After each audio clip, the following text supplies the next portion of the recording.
A warm good morning to all. I'm Karthik, Assistant Professor, Mechanical Engineering Department from SNS College of Technology. In the previous video lectures, we have seen about many metallurgical processes like heat treatment and alloy heat treatment, composites, alloys, ferrous and particularly we spoken about ferrous and non-ferrous alloys. And next we have spoken about plastics, polymers, composites, etc. And we have also spoken about some of the metallurgical process like heat treatment, iron carbon diagram, and mechanical testings and metallurgical testings. So here we are going to see the next part, one of the major fabrication process, and that too it's called as a permanent joint process. So that is none other than it's a welding process. Okay, in welding process it's nothing but a material joining process which produces a coalescence of material by heating them to a suitable temperature with or without application of pressure and with or without usage of filler metal. So before going into the welding portion, we have to know about briefly about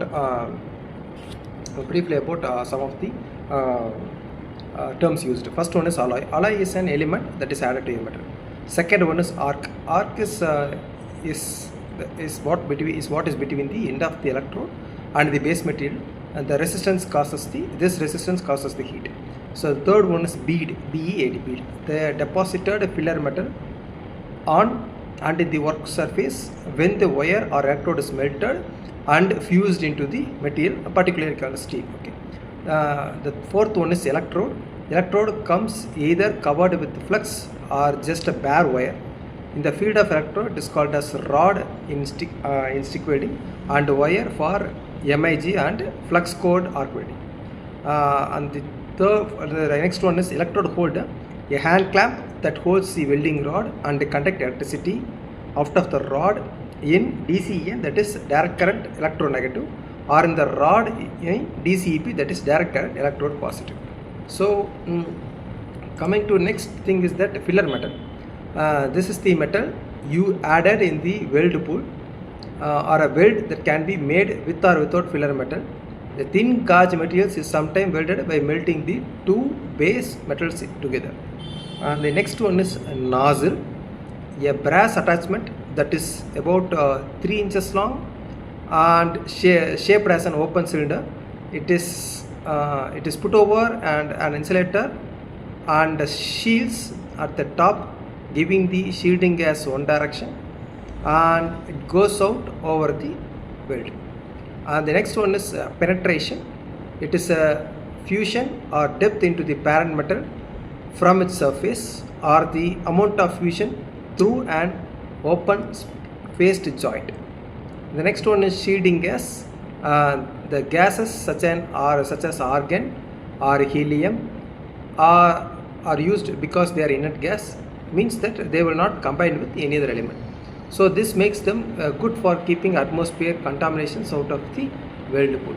The other one is depth of fusion, how deep our filler metals penetrate into the metals from the surface. The next one is flux. It cleans the surface when burnt, and it makes a shielding gas that protects the weld pool or a puddle from atmospheric contaminations that causes defects. The last one is slag. When the flux on a weld rod melt, it produces the shielding gas to protect the weld, and then forms a hardened protective coating over the weld that has to be chipped off and thoroughly cleaned, usually by brushing. So there are many types of welding.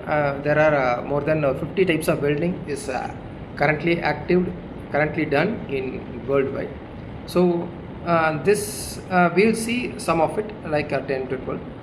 In this, when we comes to the classification of welding, we have many types of classification. Mainly, first is based on the source of heat. It is classified into if the heat is produced using the electricity, it is an arc welding.